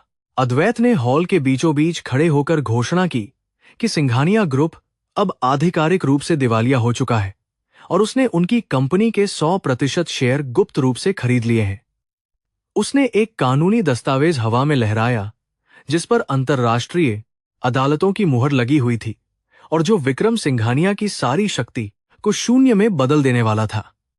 मेहमानों के बीच अफरा तफरी मच गई और कई बैंकर्स तुरंत अद्वैत के पास आकर उसे बधाई देने लगे, क्योंकि वे जानते थे कि अब सत्ता की चाबी किसके पास है। समीर ने गुस्से में अद्वैत पर हमला करने की कोशिश की, लेकिन अद्वैत के पेशेवर अंगरक्षकों ने उसे पलक झपकते ही जमीन पर पटक दिया और उसे वहां से बाहर निकालने लगे। अद्वैत ने समीर की ओर देखकर एक ठंडी मुस्कान दी और कहा कि जो लोग दूसरों का सम्मान करना नहीं जानते, उन्हें समाज में रहने का कोई अधिकार नहीं मिलना चाहिए। विक्रम सिंघानिया को फिर से दिल का दौरा पड़ने जैसा महसूस हुआ और वे अपनी कुर्सी पर ढह गए, क्योंकि उनकी वर्षों की मेहनत मिट्टी में मिल गई थी। आर्य अद्वैत की ओर देख रही थी और उसे महसूस हुआ कि यह वही व्यक्ति है जिसने अंधेरी रातों में उसका साथ दिया था और उसे टूटने से बचाया था, जो बहुत बड़ी बात थी। उसने अद्वैत की आंखों में अपने लिए अगाध प्रेम और सम्मान देखा, जिसने उसके दिल के सारे घावों को एक पल में भर दिया और उसे एक नई उम्मीद दी। वह अब केवल एक बेबस लड़की नहीं थी, बल्कि एक ऐसे साम्राज्य की रानी बनने वाली थी जिसकी नींव न्याय और सत्य पर रखी गई थी। वातावरण अब बदल गया था। अद्वैत ने माइक संभाला और सभी मेहमानों को संबोधित करते हुए कहा कि आज से इंपेक्स इंटरनेशनल का नया मुख्यालय इसी शहर में होगा और इसकी कमान आर्य के हाथों में होगी। उसने बताया कि कैसे सिंघानिया परिवार ने निर्दोष लोगों को फंसाया और 3 दर में फैला परिवार उनकी संपत्ति हड़पी, जिसका पूरा हिसाब अब कानून के माध्यम से किया जाएगा और दोषियों को कड़ी सजा मिलेगी। पुलिस अधिकारियों की एक पूरी टीम हॉल में दाखिल हुई और उन्होंने विक्रम और उनके साथियों को गिरफ्तार करने की कार्यवाही शुरू कर दी, जिससे सब दंग रह गए। पूरे हॉल में तालियों की गूंज सुनाई देने लगी, क्योंकि लोग हमेशा से सिंघानिया परिवार के अत्याचारों से तंग आ चुके थे और वे एक नया और ईमानदार नेतृत्व चाहते थे। आर्य के पिता, जो एक कोने में डरे हुए खड़े थे, अद्वैत ने उन्हें मंच पर बुलाया और उन्हें गले लगा लिया, जिससे उनकी आंखों में खुशी के आंसू छलक पड़े। उन्होंने अद्वैत से माफी मांगी, लेकिन अद्वैत ने उन्हें रोक दिया और कहा कि परिवार में कभी माफी नहीं मांगी जाती, बल्कि साथ निभाया जाता है। रात्रि भोज का वह माहौल जो कभी अपमान से भरा था, अब उत्सव में बदल गया था और हर कोई अद्वैत और आर्य की जोड़ी की प्रशंसा कर रहा था, जो बहुत सुंदर थी। अद्वैत ने आर्य के कान में धीरे से कहा कि यह तो बस शुरुआत है और उन्हें अभी मिलकर बहुत से नेक काम करने हैं और दुनिया को बदलना है। आर्य ने उसका हाथ और मजबूती से थाम लिया और महसूस किया कि उसकी सहनशीलता का फल उसे मिल गया है, जो उसने कभी सोचा भी नहीं था। उनका सफर सफल था। अद्वैत ने अपनी कार का दरवाजा आर्य के लिए खोला और उसे सम्मान के साथ अंदर बिठाया, जबकि मीडिया के कैमरे उन पर लगातार फ्लैश चमका रहे थे और उनकी तस्वीरें ले रहे थे। होटल के बाहर खड़े हजारों लोग अद्वैत खन्ना के नाम के नारे लगा रहे थे, क्योंकि वह उनके लिए एक मसीहा बनकर उभरा था, जिसने भ्रष्टाचार को खत्म किया था। सिंघानिया परिवार की वह भव्य हवेली अब केवल एक कानूनी विवाद का हिस्सा बनकर रह गई थी, जहां अब कोई भी वापस नहीं जाना चाहता था। रास्ते में अद्वैत ने आर्य को बताया कि उसने उन सभी लोगों की सूचियां तैयार कर ली हैं जिन्हें विक्रम ने नुकसान पहुंचाया था, और वह उन सभी को मुआवजा देगा और न्याय दिलाएगा। उसने यह भी कहा कि वह चाहता है कि आर्य अपनी पढ़ाई पूरी करे और उस अस्पताल का प्रबंधन संभाले जो वह अपनी मां की याद में बनाने जा रहा है। आर्य ने उसकी सोच की गहराई को देखकर उसे फिर से एक बार दिल से सलाम किया, क्योंकि वह वास्तव में एक महान इंसान था। जैसे जैसे रात गहराई की ओर बढ़ रही थी, शहर की रोशनी में अद्वैत और आर्य का भविष्य और भी अधिक सुनहरा और स्पष्ट नजर आने लगा था, जो बहुत ही प्रेरणादायक था। उन्होंने एक दूसरे की आंखों में वह सुकून देखा जो केवल संघर्ष के बाद मिलने वाली जीत में होता है और जो आत्मा को पूरी तरह से तृप्त कर देता है। उनके बीच का प्यार अब केवल शब्दों का मोहताज नहीं था, बल्कि उनके कार्यों में साफ झलक रहा था, जो पूरी तरह से निस्वार्थ और सच्चा था। अगली सुबह के अखबारों में केवल वीएच के असली चेहरे और सिंघानिया परिवार के पतन की खबरें छपी थीं, जिन्होंने पूरे देश में एक वैचारिक क्रांति की लहर पैदा कर दी थी। अद्वैत खन्ना अब व्यापारिक जगत का नया चमकता सितारा था, जिसकी चमक के आगे पुराने सारे दिग्गज फीके पड़ गए थे और जो एक नई मिसाल पेश कर रहा था। आर्य उसके साथ हर कदम पर कंधे से कंधा मिलाकर चल रही थी और उसने साबित कर दिया कि धैर्य और साहस से कुछ भी संभव है। शहर की सबसे ऊंची इमारत के शीर्ष पर स्थित अपने नए कार्यालय में खड़े होकर अद्वैत ने खिड़की से बाहर देखा और मुस्कुराया, क्योंकि उसका प्रतिशोध अब पूरी तरह से सफल रहा था। उसने आर्य को अपने पास बुलाया और उसे वह चाबी सौंपी जो उसके नए घर की थी, जिसे उसने विशेष रूप से उसकी पसंद के अनुसार बहुत खूबसूरती से बनवाया था। आर्य ने उस चाबी को अपने हाथ में लिया और महसूस किया कि अब उसके जीवन का असली और सुखद अध्याय शुरू होने वाला है। कहानी का यह हिस्सा अब उस मोड़ पर था जहां बुराई का अंत हो चुका था और अच्छाई अपनी पूरी ताकत के साथ उभरकर सामने आई थी, जो बहुत सुखद था। अद्वैत ने आर्य को अपनी बाहों में भर लिया और वे दोनों उगते हुए सूरज को देखने लगे, जो उनके जीवन में एक नई सुबह और असीमित खुशियों का संदेश लेकर आया था। उनकी एकता ने यह साबित कर दिया कि अगर नीयत साफ हो तो ईश्वर भी आपका साथ देता है और आपको हर मुसीबत से निकाल लेता है। शहर की चमचमाती सड़कों पर अद्वैत की कार बिजली की गति से दौड़ रही थी, जबकि पीछे होटल में अभी भी सन्नाटा और दहशत का माहौल बना हुआ था। आर्य खिड़की के बाहर भागती हुई रोशनी को देख रही थी, लेकिन उसका ध्यान पूरी तरह से उस व्यक्ति पर था जो अब उसके बगल में बैठा था और पूरी तरह से शांत था। अद्वैत की वह पुरानी लड़खड़ाहट और शराब की दुर्गंध अब इतिहास बन चुकी थी और उसकी जगह एक बहुत ही परिष्कृत और शक्तिशाली व्यक्तित्व ने ले ली थी। उसके चेहरे पर जो दृढ़ संकल्प था, वह यह बता रहा था कि उसने वर्षों से इस एक पल के लिए अपनी आत्मा को लोहे की तरह मजबूत बनाया था। अद्वैत ने अपनी गर्दन घुमाई और आर्य की आंखों में झांका, जहां अभी भी अविश्वास और हजारों अनसुलझे सवालों का एक गहरा समंदर हिलोरें ले रहा था। उसने आर्य का हाथ अपने हाथों में लिया और महसूस किया कि वह अभी भी हल्की सी कांप रही थी, जैसे उसे डर हो कि यह सब कोई हसीन सपना है जो जल्द ही टूट जाएगा। उसने बहुत ही कोमल स्वर में कहा कि अब उसे किसी से भी डरने की जरूरत नहीं है, क्योंकि वह अब पूरी तरह से सुरक्षित है और उसके जीवन का सबसे कठिन समय अब खत्म हो चुका है। उसकी आवाज में वह अधिकार था जिसने आर्य को एक अजीब सा सुकून दिया और उसे यकीन दिलाया कि वह सुरक्षित है। कार शहर की सबसे ऊंची और आधुनिक गगनचुंबी इमारत के निजी प्रवेश द्वार पर रुकी, जहां सुरक्षा कर्मियों की एक पूरी फौज पहले से ही मुस्तैद खड़ी थी और उनके स्वागत के लिए तैयार थी। अद्वैत ने आर्य के लिए दरवाजा खोला और उसे उस दुनिया में ले गया जहां विलासिता और तकनीक का एक अद्भुत संगम दिखाई दे रहा था और जो पूरी तरह से सुरक्षित थी।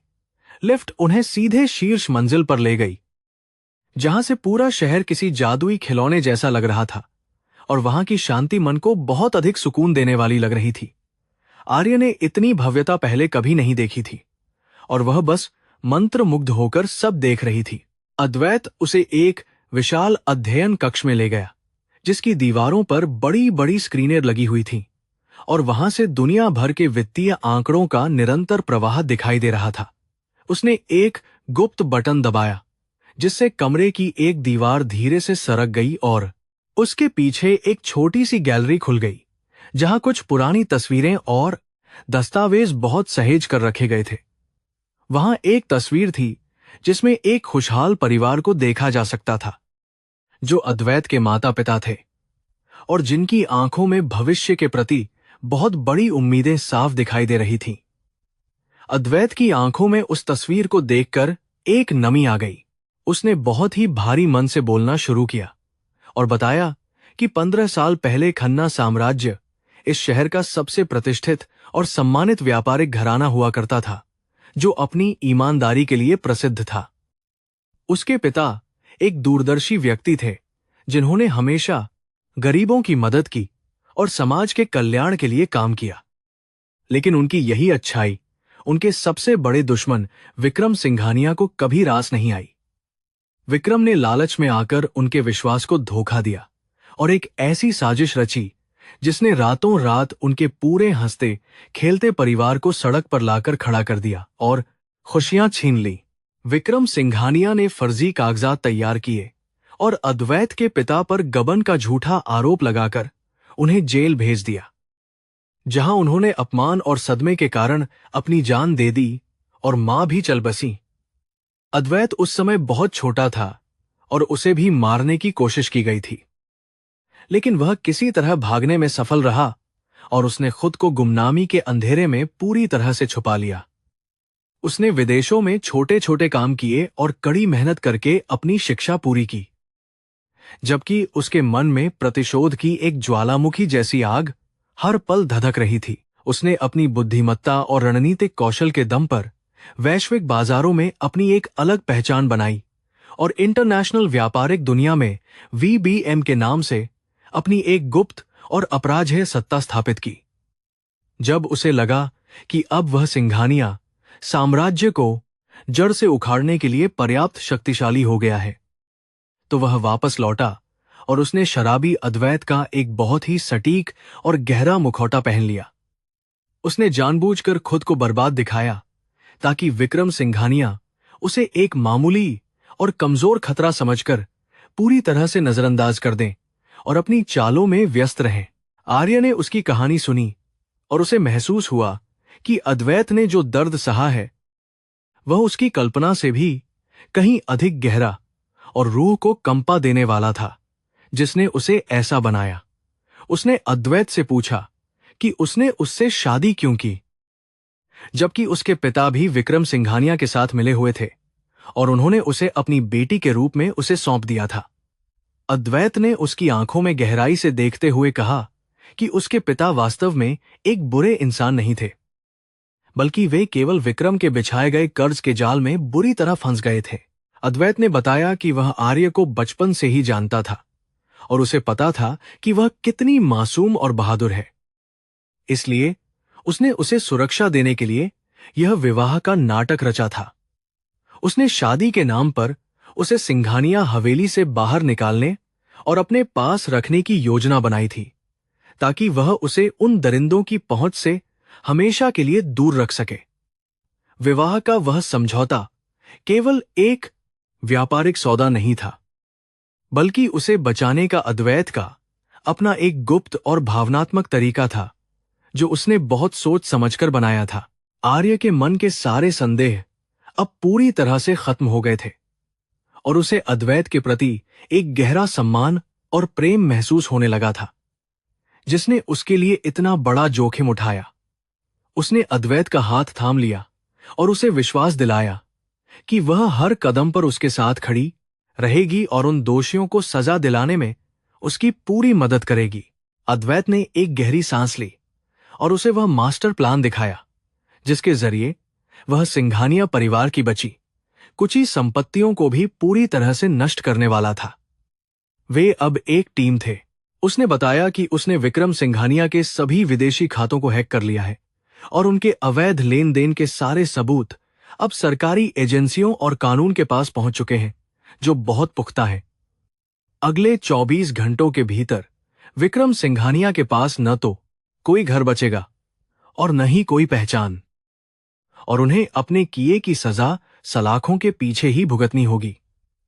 अद्वैत ने आर्य को वह कानूनी दस्तावेज भी दिखाए जिसमें उसके पिता के नाम पर दर्ज सभी कर्ज को आधिकारिक तौर पर पूरी तरह से माफ कर दिया गया था। आर्य ने जब यह सुना तो उसकी आंखों से खुशी के आंसू बहने लगे, क्योंकि उसके पिता अब पूरी तरह से आजाद थे और उनका सम्मान अब पहले की तरह वापस लौट सकता था। उसने अद्वैत को गले लगा लिया और उसे धन्यवाद दिया, लेकिन अद्वैत ने कहा कि असली धन्यवाद तब होगा जब वे इस लड़ाई को उसके तार्किक और अंतिम अंजाम तक पहुंचा देंगे। रात का सन्नाटा अब उनके बीच के गहरे जुड़ाव को और भी अधिक मजबूत बना रहा था और वे दोनों भविष्य की सुनहरी योजनाएं बना रहे थे। अद्वैत ने अपनी टीम के मुख्य सुरक्षा अधिकारी को बुलाकर निर्देश दिए कि वे आर्य के पिता को एक सुरक्षित स्थान पर पहुंचाएं और उनके स्वास्थ्य का पूरा ध्यान रखें, क्योंकि वे अब उनके परिवार का हिस्सा थे। उसने शहर के सबसे बड़े वकीलों को भी काम पर लगा दिया था, ताकि सिंघानिया परिवार का कोई भी सदस्य कानून की पकड़ से किसी भी हालत में बाहर न निकल सके। उसकी कार्यक्षमता और सटीकता देखकर आर्य को लगा कि वह वास्तव में एक महान और बहुत ही प्रभावशाली व्यक्ति के साथ खड़ी है। अगले कुछ घंटों में उन्होंने उन सभी गवाहों से बात की जो कभी विक्रम सिंघानिया के डर से चुप थे, लेकिन अब वे अद्वैत की शक्ति को देखकर गवाही देने के लिए पूरी तरह तैयार हो गए थे। अद्वैत ने उन सभी को सुरक्षा का पूरा आश्वासन दिया और उन्हें बताया कि अब न्याय का समय आ गया है और किसी को भी घबराने की कोई भी जरूरत नहीं है। आर्य ने उन लोगों का एक साथ लोग हौसला बढ़ाया और उन्हें समझाया कि सत्य की हमेशा जीत होती है और अब समय उनके साथ खड़ा है। जैसे जैसे सुबह होने लगी, अद्वैत ने अपने कंप्यूटर पर एक अंतिम कमांड टाइप किया, जिससे सिंघानिया ग्रुप के शेष शेयरों की कीमत भी पूरी तरह से शून्य हो गई और उनका साम्राज्य पूरी तरह ध्वस्त हो गया। यह एक ऐसा डिजिटल हमला था जिसने बिना किसी खून खराबे के एक बहुत बड़े और भ्रष्ट आर्थिक ढांचे को पूरी तरह से मिट्टी में मिला दिया और सच्चाई की जीत हुई। अद्वैत के चेहरे पर अब एक गहरी शांति थी, क्योंकि उसने अपने माता पिता के साथ हुए अन्याय का बदला बहुत ही गरिमापूर्ण तरीके से लिया था। विक्रम सिंघानिया के अस्पताल के कमरे के बाहर अब भारी पुलिस बल तैनात था और जैसे ही उनकी हालत में थोड़ा सुधार हुआ, उन्हें आधिकारिक तौर पर गिरफ्तार कर लिया गया और जेल भेज दिया गया। उनके बेटे समीर को भी उसके द्वारा किए गए कई अपराधों के आरोप में हिरासत में लिया गया था और उसकी जमानत की कोई भी उम्मीद अब पूरी तरह से खत्म हो चुकी थी। पूरी दुनिया अब अद्वैत खन्ना के नाम से गूंज रही थी और उसे न्याय का देवता मानकर हर कोई उसकी बहुत अधिक प्रशंसा कर रहा था। अद्वैत ने आर्य को अपनी कार में बिठाया और उसे अपने नए घर की ओर ले गया, जो शहर के शोर शराबे से दूर एक बहुत ही शांत और खूबसूरत झील के किनारे बना हुआ था।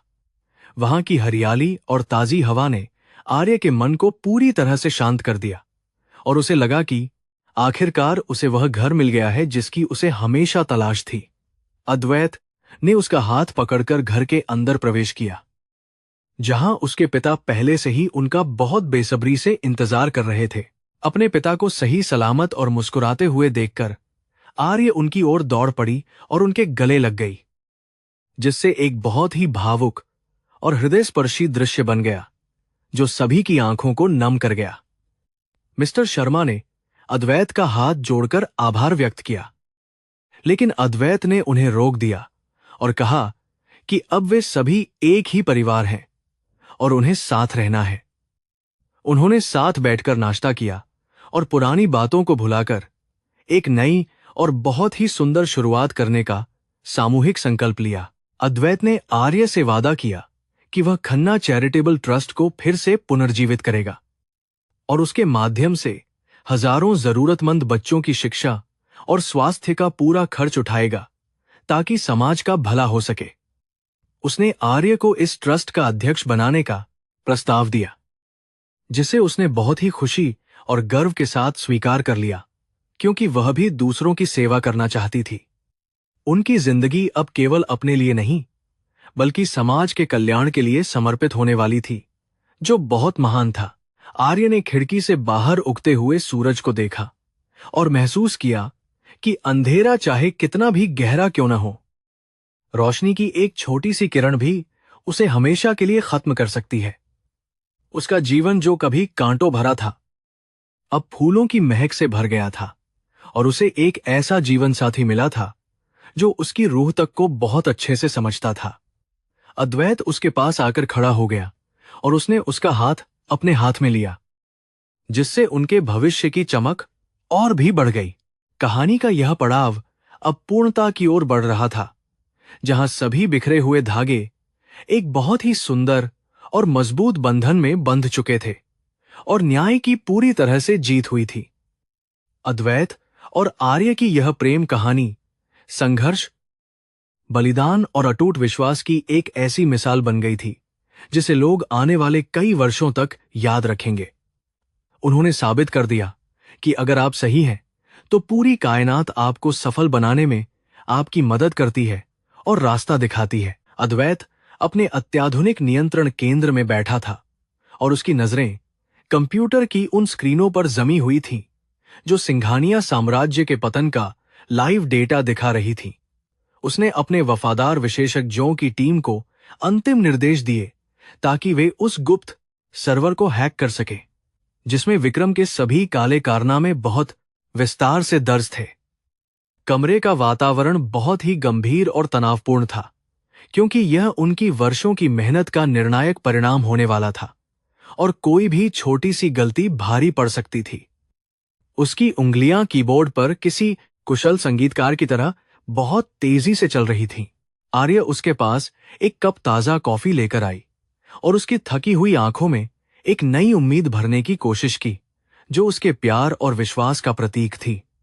उसने महसूस किया कि अद्वैत अब केवल एक व्यक्ति नहीं, बल्कि एक शक्तिशाली विचारधारा बन चुका है, जो समाज से भ्रष्टाचार और अन्याय को पूरी तरह मिटाना चाहता था। अद्वैत ने उसका हाथ पकड़कर उसे धन्यवाद दिया और बताया कि आज की रात उनके जीवन की सबसे महत्वपूर्ण और ऐतिहासिक रात होने वाली है, जिसे वे कभी नहीं भूलेंगे। आर्य ने उसे आश्वासन दिया कि वह हर खतरे में उसके साथ मजबूती से खड़ी रहेगी। इस बीच शहर के बाहरी इलाके में स्थित सिंघानिया परिवार के गुप्त गोदाम में विक्रम के वफादार गुंडे और कुछ भ्रष्ट अधिकारी सबूतों को नष्ट करने की कोशिश कर रहे थे। उन्होंने भारी मात्रा में नशीली दवाएं और नकली नोट वहां छुपा रखे थे, जिन्हें वे जलाकर राख करना चाहते थे ताकि कानून के सामने कोई ठोस सबूत न बचे। समीर सिंघानिया वहां खुद मौजूद था और अपने आदमियों पर बुरी तरह चिल्ला रहा था कि वे जल्दी करें, क्योंकि पुलिस किसी भी क्षण वहां पहुंच सकती थी। उसके चेहरे पर हार का डर और पागलपन साफ झलक रहा था।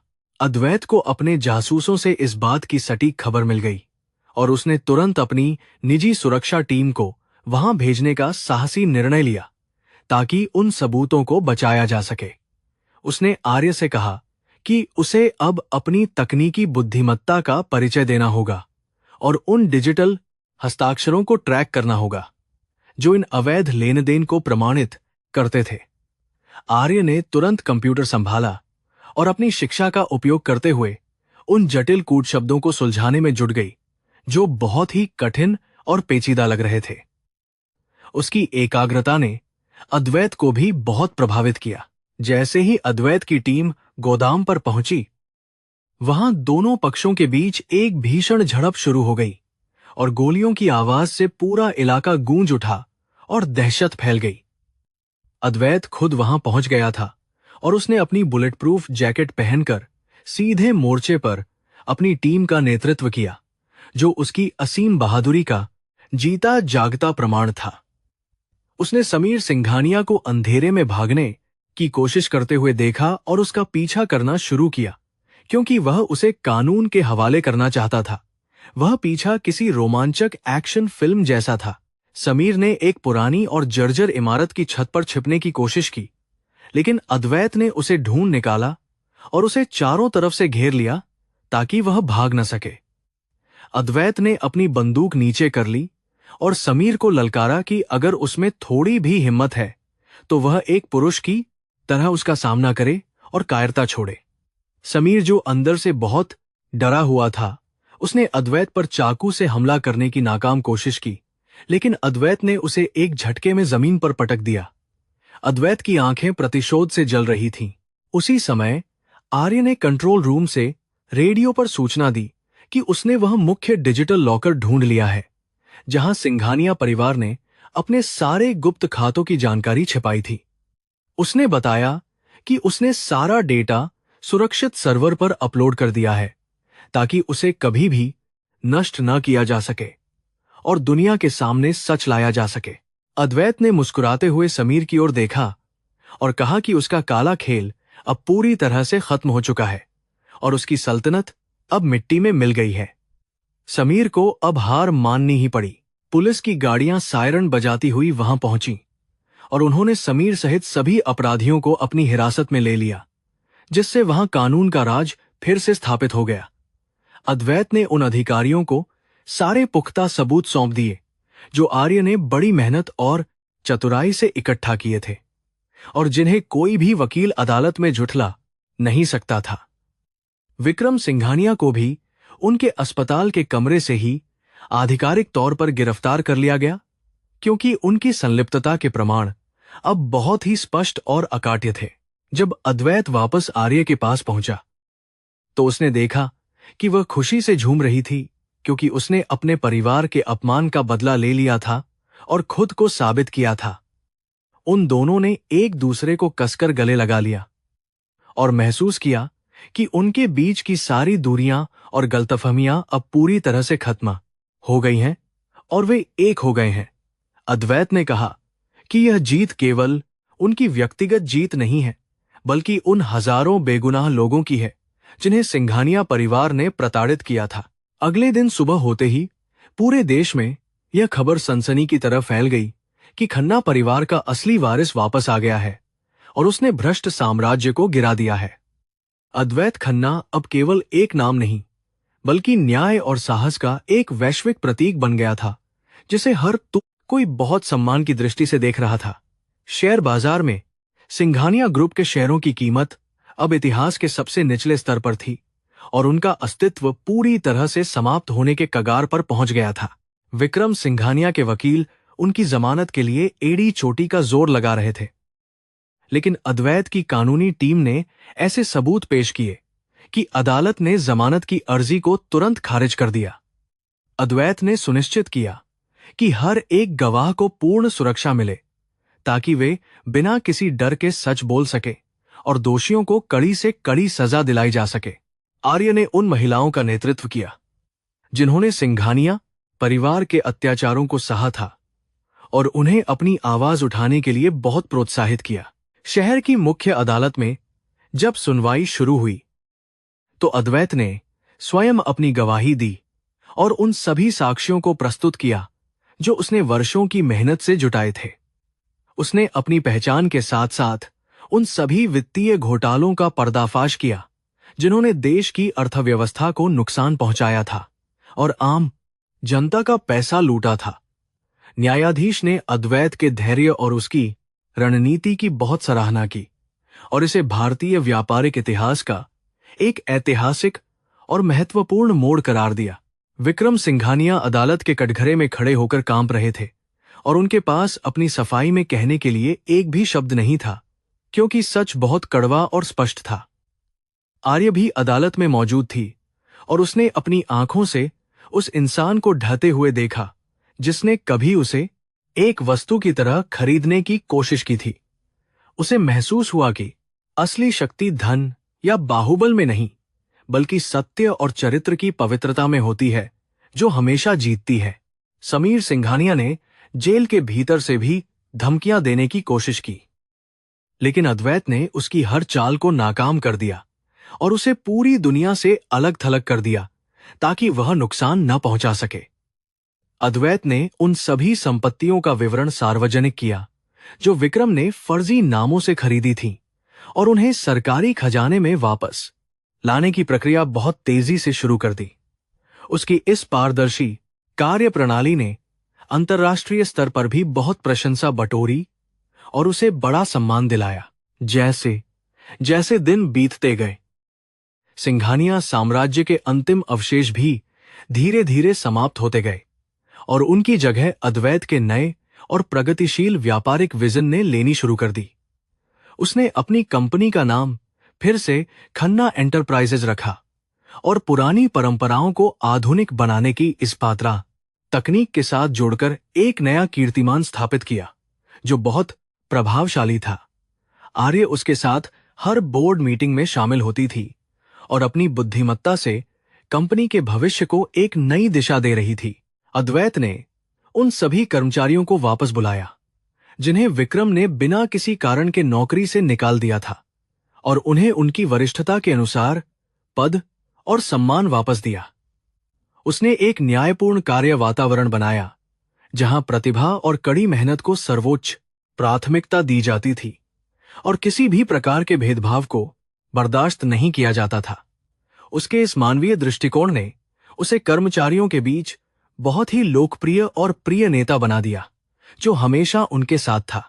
आर्य ने एक विशेष विभाग की स्थापना की जो पीड़ित परिवारों को कानूनी और आर्थिक सहायता प्रदान करता था ताकि समाज में किसी और के साथ वैसा अन्याय न हो जैसा उसके साथ हुआ था। उसने अपने पिता को भी कंपनी के मानद सलाहकार के रूप में नियुक्त किया ताकि वे अपने वर्षों के अनुभव को नई पीढ़ी के साथ साझा कर सकें और सक्रिय रह सकें। उनके परिवार के बीच अब वह पुरानी खुशी और विश्वास लौट आया था जो सिंघानिया के कारण कहीं खो गया था। अद्वैत और आर्य की इस संयुक्त सफलता ने यह साबित कर दिया कि जब दो लोग एक दूसरे पर अटूट विश्वास करते हैं तो वे दुनिया की किसी भी बड़ी बाधा को पार कर सकते हैं। उनकी प्रेम कहानी संघर्ष की आग में तपकर कुंदन की तरह और भी निखर गई थी और अब वह सबके लिए प्रेरणा का एक बहुत बड़ा स्रोत बन गई थी। वे दोनों अब केवल अपनी जीत का आनंद नहीं ले रहे थे बल्कि दूसरों के जीवन को बेहतर बनाने में जुटे थे। अदालत का अंतिम फैसला आया और विक्रम सिंघानिया को आजीवन कारावास की सजा सुनाई गई। साथ ही उन पर भारी जुर्माना भी लगाया गया जो पीड़ितों के बीच वितरित किया जाना था। समीर सिंघानिया को 20 वर्षों की कठोर कैद की सजा मिली जिससे यह स्पष्ट हो गया कि कानून के ऊपर कोई नहीं है और बुराई का अंत हमेशा बुरा ही होता है। पूरी जनता ने इस फैसले का स्वागत किया और आतिशबाजी के साथ अपनी खुशी का इजहार किया। अद्वैत ने आर्य का हाथ पकड़कर अदालत से बाहर कदम रखा और सूरज की सुनहरी किरणों को अपने चेहरे पर महसूस किया जो अब बहुत अधिक सुकून दे रही थीं। उसने महसूस किया कि उसका प्रतिशोध अब पूरी तरह से समाप्त हो चुका है और उसकी आत्मा अब उस बोझ से पूरी तरह मुक्त हो गई है जिसे वह वर्षों से ढो रहा था।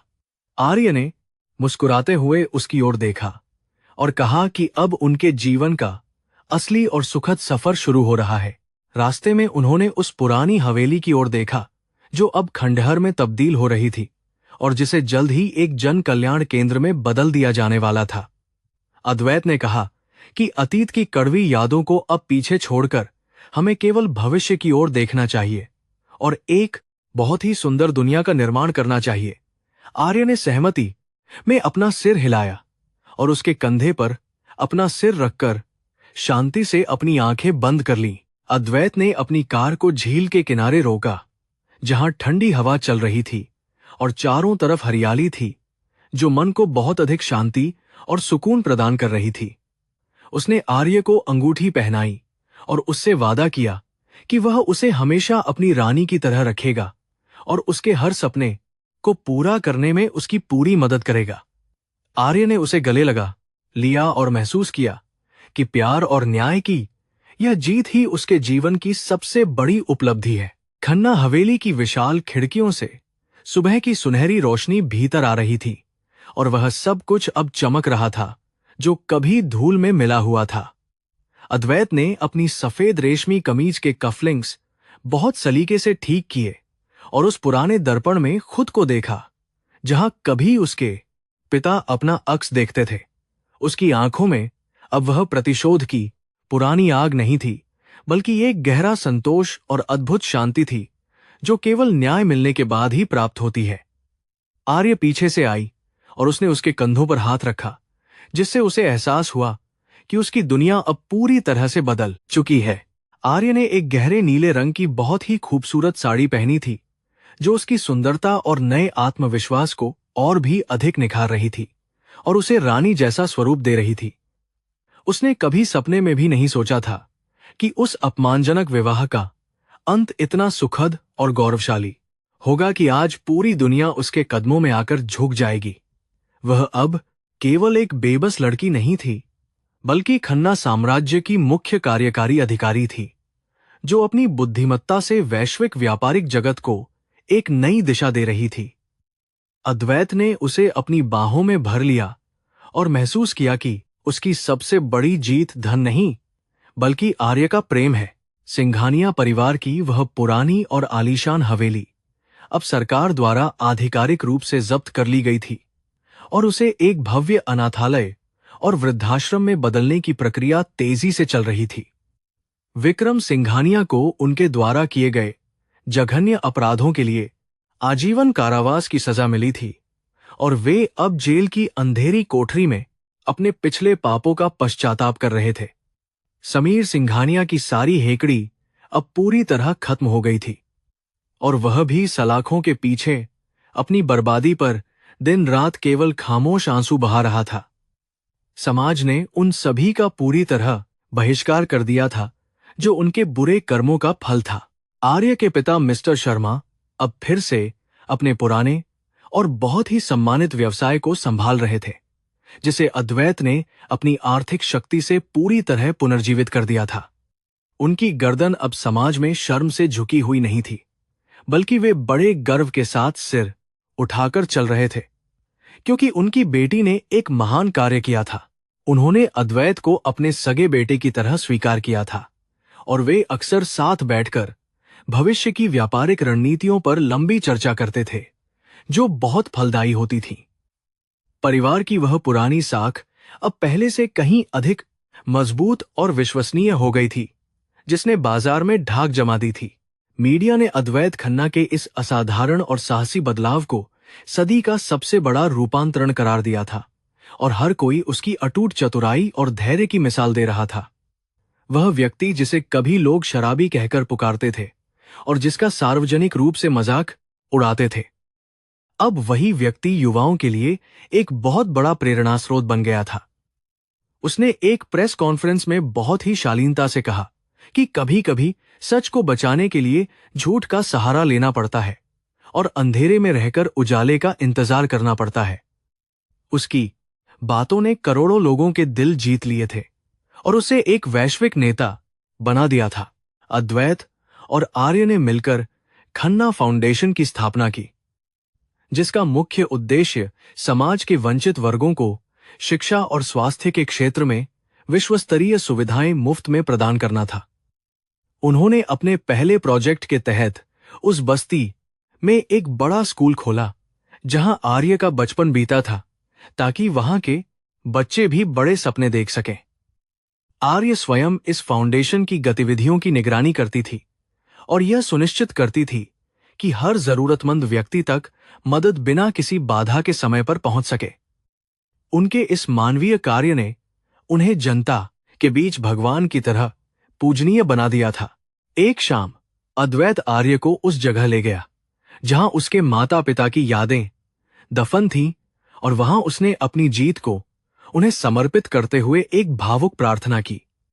उसने महसूस किया कि उसकी आत्मा पर जो वर्षों से बोझ था, वह अब पूरी तरह से उतर गया है और वह अब शांति से अपनी नई जिंदगी जी सकता है। आर्य ने उसका हाथ थाम लिया और उसे यकीन दिलाया कि वे दोनों मिलकर एक ऐसी विरासत बनाएंगे जिस पर उनके पूर्वज हमेशा स्वर्ग से गर्व कर सकेंगे। उस पल की खामोशी में भी एक बहुत ही गहरा और अटूट विश्वास और प्रेम का संचार हो रहा था। शहर के व्यापारिक संघ ने अद्वैत को business tycoon of the year के सम्मान से नवाजा, क्योंकि उसने न केवल मुनाफा कमाया बल्कि व्यापार में नैतिकता को भी सर्वोपरि रखा। समारोह के दौरान अद्वैत ने अपनी सफलता का पूरा श्रेय आर्य को दिया और कहा कि अगर वह उसके जीवन में नहीं होती तो शायद वह प्रतिशोध के अंधेरे में खो जाता। आर्य की आंखों में खुशी के आंसू छलक आए, क्योंकि उसने अपने जीवन साथी को एक बेहतर और शांत इंसान बनते हुए देखा था जो बहुत सुखद था। उनकी जोड़ी अब पूरे देश के लिए एक आदर्श और बहुत ही सुंदर मिसाल बन चुकी।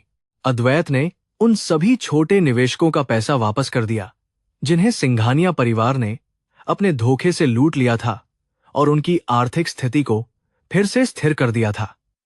उसने यह सुनिश्चित किया कि कोई भी मेहनतकश व्यक्ति इस शहर में भूखा न सोए और हर किसी को काम करने के समान अवसर और उचित सम्मान प्राप्त हो सके। उसकी इस न्यायपूर्ण कार्यप्रणाली ने शहर की पूरी अर्थव्यवस्था को बदल कर रख दिया और चारों तरफ खुशहाली की एक नई लहर दौड़ने लगी। भ्रष्टाचार अब इस नए और ईमानदार साम्राज्य में एक बीती हुई कड़वी याद बनकर रह गया था। 5 साल बीत गए और खन्ना साम्राज्य ने न केवल देश में बल्कि पूरी दुनिया में अपनी सफलता के झंडे गाड़ दिए थे, और यह सब आर्य की दूरदृष्टि का नतीजा था। उनका एक छोटा सा बेटा था जिसका नाम उन्होंने वीर रखा था और जिसकी किलकारियां अब उसे बात करेंगे विशाल हवेली के हर कोने में खुशी के रंग भर रही थीं। अद्वैत अब केवल एक कठोर व्यापारी नहीं था, बल्कि एक बहुत ही दयालु और समर्पित पिता बन चुका था जो अपने परिवार को हमेशा सर्वोपरि मानता था। आर्य ने उसे वह भावनात्मक स्थिरता दी थी जिसकी उसे अपने संघर्षपूर्ण जीवन में सबसे अधिक आवश्यकता थी। आर्य ने अपनी आत्मकथा लिखी जिसमें उसने अपने जीवन के संघर्ष, अपमान और फिर अद्वैत के साथ मिलकर हासिल की गई उस महान जीत को बहुत विस्तार से दर्ज किया। यह पुस्तक रातों रात एक बेस्टसेलर बन गई और इसने दुनिया भर की महिलाओं को यह संदेश दिया कि वे किसी भी स्थिति में खुद को कमजोर न समझें। उसने सिखाया कि आत्मसम्मान के लिए लड़ना कभी गलत नहीं होता, और अगर इरादे नेक हों तो पूरी कायनात आपका साथ देने के लिए तैयार हो जाती है। उसकी कहानी अब हर घर में साहस और स्वाभिमान का एक नया अध्याय लिख रही थी। अद्वैत ने आर्य के लिए एक विशेष शोध केंद्र का उद्घाटन किया जो दुर्लभ बीमारियों के इलाज के लिए आधुनिक तकनीक और पारंपरिक आयुर्वेद के अद्भुत संगम पर काम कर रहा था। वह चाहता था कि आर्य का नाम केवल व्यापारिक दुनिया तक ही सीमित न रहे, बल्कि उसे मानवता की सेवा करने वाली एक महान महिला के रूप में पहचाना जाए। आर्य इस परियोजना को लेकर बहुत उत्साहित थी और उसने अपनी पूरी ऊर्जा इसे सफल बनाने में लगा दी ताकि दुनिया को बीमारियों से मुक्ति मिल सके। उनका जीवन अब पूरी तरह से परोपकार और प्रेम के लिए समर्पित हो चुका। एक दिन अद्वैत और आर्य उसी पुरानी हवेली के खंडहर के पास से गुजरे जहां उन्होंने अपनी शादी की पहली डरावनी रात बिताई थी और जहां उनका अपमान हुआ था। अब वहां एक सुंदर पार्क बन चुका था जहां बच्चे खेल रहे थे और बुजुर्ग शांति से बैठकर आपस में बातें कर रहे थे, जो बहुत सुखद दृश्य था। अद्वैत ने आर्य का हाथ पकड़कर मुस्कुराते हुए कहा कि हमने वास्तव में अंधेरे को रोशनी में बदल दिया है और बुराई को जड़ से उखाड़ फेंका है। आर्य ने उसकी आंखों में देखा और महसूस किया कि यह उनकी सबसे बड़ी और सच्ची सफलता थी। मिस्टर शर्मा अब अपनी सेवानिवृत्ति का आनंद ले रहे थे और वे अक्सर अपने पोते वीर के साथ बगीचे में खेलते हुए देखे जाते थे, जो उन्हें बहुत खुशी देता था। वे ईश्वर का हर दिन शुक्रिया अदा करते थे कि उन्होंने उनकी बेटी को अद्वैत जैसा जीवन साथी दिया, जिसने न केवल उन्हें बचाया बल्कि उन्हें नया सम्मान दिया। परिवार के बीच अब कोई पर्दा नहीं था और वे एक दूसरे के साथ अपनी खुशियां और गम बहुत ही ईमानदारी के साथ साझा करते थे। उनके घर में अब केवल सुख और शांति का ही वास था, जो बना रहा। अद्वैत ने एक अंतर्राष्ट्रीय सम्मेलन में भाग लिया, जहां उसने नैतिक पूंजीवाद पर अपना भाषण दिया और दुनिया के बड़े नेताओं को बताया कि व्यापार का उद्देश्य केवल धन नहीं होना चाहिए। उसने कहा कि जब तक हम समाज के सबसे निचले पायदान पर खड़े व्यक्ति की मदद नहीं करते, तब तक हमारी सफलता अधूरी और पूरी तरह अर्थहीन है। उसके इस भाषण को खड़े होकर तालियों के साथ सराहा गया और उसे ग्लोबल लीडर के रूप में एक नई और बहुत बड़ी पहचान मिली।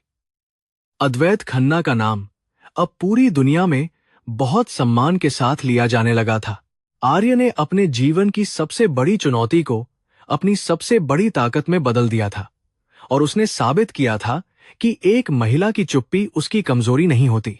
वह आज भी अद्वैत की हर योजना में उसकी सबसे बड़ी सलाहकार थी और उसकी बुद्धिमत्ता के बिना अद्वैत का कोई भी बड़ा सौदा कभी भी पूरा नहीं होता था। उन दोनों के बीच का जो वह अनकहा बंधन था, वह समय के साथ और भी अधिक गहरा और अटूट होता जा रहा था। वे एक दूसरे के पूरक थे और उनकी शक्ति उनकी एकता में ही पूरी तरह से समाहित थी।